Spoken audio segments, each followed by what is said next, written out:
ఉత్తరాంధ్ర 34 నియోజకవర్గాల్లో ఒక నియోజకవర్గం సాలూరు. మరి సాలూరు నియోజకవర్గంలో ఈసారి గెలుపు ఎవరిది అన్న చర్చ సెగ్మెంట్లో జోరుగా సాగుతోంది. గత 2 టర్ములుగా వరుసగా గెలిచిన డిప్యూటీ సీఎం రాజన్న దొర మరోసారి తన అదృష్టం పరీక్షించుకునేందుకు సిద్ధమయ్యారు. నిజానికి ఈ నియోజకవర్గం ఒకప్పుడు తెలుగుదేశం పార్టీకి కంచుకోటగా ఉండేది.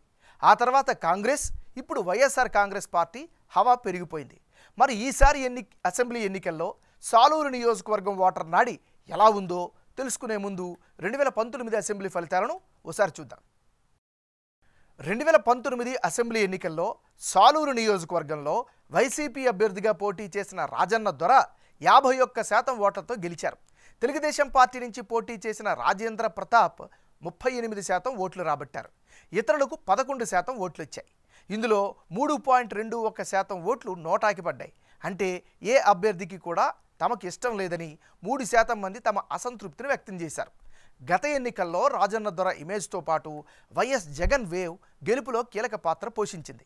అదే సమయంలో టీడీపీ అభ్యర్థి రాజేంద్ర ప్రతాప్ బంజిదేవ్ ఓడిపోవడానికి కారణం టీడీపీలో కీలక నేతగా ఉన్న గుమ్మడి సంధ్యారాణి నుంచి పూర్తిస్థాయి సపోర్ట్ లేకపోవడమే. ఆమెకు 2014, 2019 ఎన్నికల్లో టీడీపీ టిక్కెట్ ఇవ్వలేదు. కానీ ఈసారి పరిస్థితులు మారాయి. మరి ఈసారి ఎన్నికల్లో సాలూరు సెగ్మెంట్లో రాజకీయం ఎలా ఉండబోతోందో big TV exclusive detailed election సర్వేలో వెల్లడైనటువంటి అభిప్రాయాలను ఇప్పుడు పరిశీలిద్దాం. వైఎస్ఆర్ కాంగ్రెస్ పార్టీకి చెందినటువంటి నాయకుడు రాజన్న దొర. మరి రాజన్న దొరకి రానున్న ఎన్నికల్లో అనుకూలమైనటువంటి అంశాలు ఏమిటి పరిశీలిస్తే, సీనియర్ మోస్ట్ పొలిటీషియన్గా జనంలో నియోజకవర్గంలో గుర్తింపు అయితే కనిపిస్తోంది. ఆంధ్రప్రదేశ్ డిప్యూటీ సీఎంగా బాధ్యతలు నిర్వర్తిస్తున్నారు. ఇది పొలిటికల్గా కలిసి వచ్చేటువంటి అంశం. ఇక ప్రభుత్వ సంక్షేమ పథకాలపై సాలూరు జనంలో సంతృప్తి అయితే కనిపిస్తోంది. మరీ ముఖ్యంగా నాడు నేడు కార్యక్రమంలో ప్రభుత్వ స్కూళ్ళు అభివృద్ధి అయితే జరిగింది ఈ నియోజకవర్గంలో. ఇది కూడా అదనపు సపోర్టు. క్యాడర్లో రాజన్న దొరకైతే మంచి సపోర్ట్ అయితే కనిపిస్తోంది. ఇవన్నీ కూడా రాజన్న దొరకు అనుకూలమైనటువంటి అంశాలు. మరి ఈయనకుండే మైనస్ పాయింట్స్ ఏంటి పరిశీలిస్తే, సాలూరులో హెవీ వెహికల్స్ కోసం హామీ ఇచ్చి ఏర్పాటు చేయకపోవడం ప్రధానమైనటువంటి మైనస్. ఇక వెంగళరాయ సాగరం కెనాల్స్కు మెయింటెనెన్స్ పట్టించుకోకపోవడంతో స్థానికంగా వ్యవసాయదారుల్లో అయితే మాత్రం రైతుల్లో వ్యతిరేకత వ్యక్తమవుతుంది. నియోజకవర్గంలో మండలాలు, తండాలు, గ్రామాల మధ్య సరైనటువంటి రోడ్లు లేక సామాన్యులైతే అవస్థలు పడుతున్నారు. ఇదో మైనస్గా చెప్పుకోవచ్చు. ఇక డ్రైనేజీలు అయితే పూర్తి స్థాయిలో ఇబ్బందికరంగా కనిపిస్తున్నాయి. సాలూరు మండల హాస్పిటల్లో సరైనటువంటి మౌలిక వసతుల్ని ఈయన కల్పించలేకపోయారు. ఇదొక మైనస్.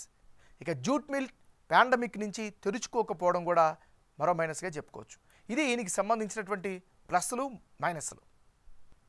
తెలుగుదేశం పార్టీకి చెందినటువంటి నాయకుడు రాజేంద్ర ప్రతాప్ బంజిదేవ్. మరి ఈయనకు అనుకూలమైనటువంటి అంశాలు ఏమిటి పరిశీలిస్తే, గతంలో హ్యాట్రిక్ విజయాలు సాధించిన చరిత్ర ఈయన పట్ల ఉంది. ఆ ఇమేజ్ ఖచ్చితంగా కలిసి వచ్చే పరిస్థితి.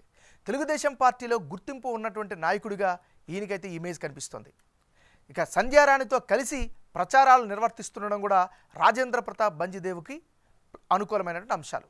మరి ఈయనకు ఉండేటటువంటి మైనస్ పాయింట్స్ ఏంటి పరిశీలిస్తే, ఎస్టీ కమ్యూనిటీకి చెందిన వ్యక్తి కాదు అనేటటువంటి అభియోగాలు బలంగా వినిపిస్తున్నాయి.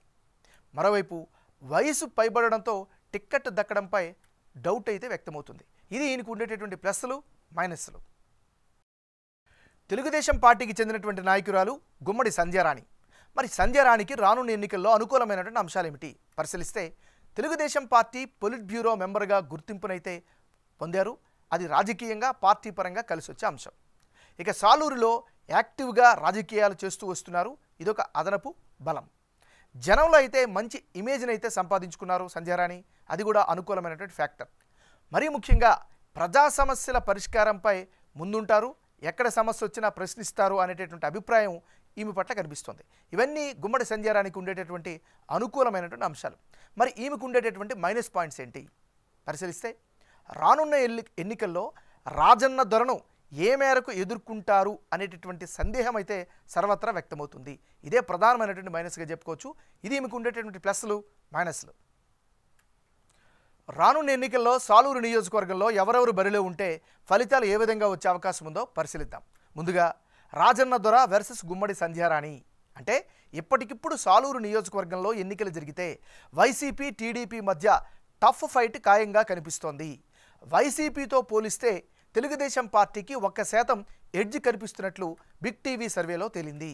వైసీపీ అభ్యర్థికి 46% ఓట్లు, తెలుగుదేశం పార్టీ అభ్యర్థి గుమ్మడి సంధ్యారాణికి 47% ఓట్లు, ఇతరులకు 7% ఓట్లు వచ్చే ఛాన్సెస్ కనిపిస్తున్నాయి. టీడీపీ ఓట్ షేర్కు కారణం గుమ్మడి సంధ్యారాణి వ్యక్తిగత ఇమేజు, గత 2 ఎన్నికల్లో వరుసగా ఓడిపోయిన సానుభూతి జనంలో కనిపిస్తోంది. అలాగే సాలూరులోని కాస్ట్ ఈక్వేషన్స్ కూడా తెలుగుదేశం పార్టీ వైపు కనిపిస్తున్నాయి. సంధ్యారాణికి టీడీపీ టిక్కెట్ వస్తే ఆర్యవైశ్యులు, తూర్పు కాపు, ఎస్సీల మద్దతు ఉండే అవకాశాలున్నాయి. అదే సమయంలో సాలూరు జనం మార్పు కోరుకుంటున్నట్లుగా సర్వేలో తమ అభిప్రాయాలుగా చెప్పారు. పైగా అనుకున్నంతగా సాలూరు నియోజకవర్గం అభివృద్ధి చెందకపోవడం కూడా టీడీపీ విజయావకాశాలను పెంచుతోంది. అలాగే వైసీపీ ఓట్ షేర్కు కారణం రాజన్న దొర సీనియారిటీ, సెగ్మెంట్లో మంచి ఇమేజు, టీడీపీ నేతల్లో అంతర్గత విభేదాలు కలిసి వచ్చే ఛాన్స్ ఉంది. అయితే ఎన్నికల నాటికి స్వింగ్ ఓటర్ల కీలక పాత్ర పోషించబోతున్నారు. వీరు ఎటువైపు మొగ్గితే వారినే విజయం వరించబోతోంది.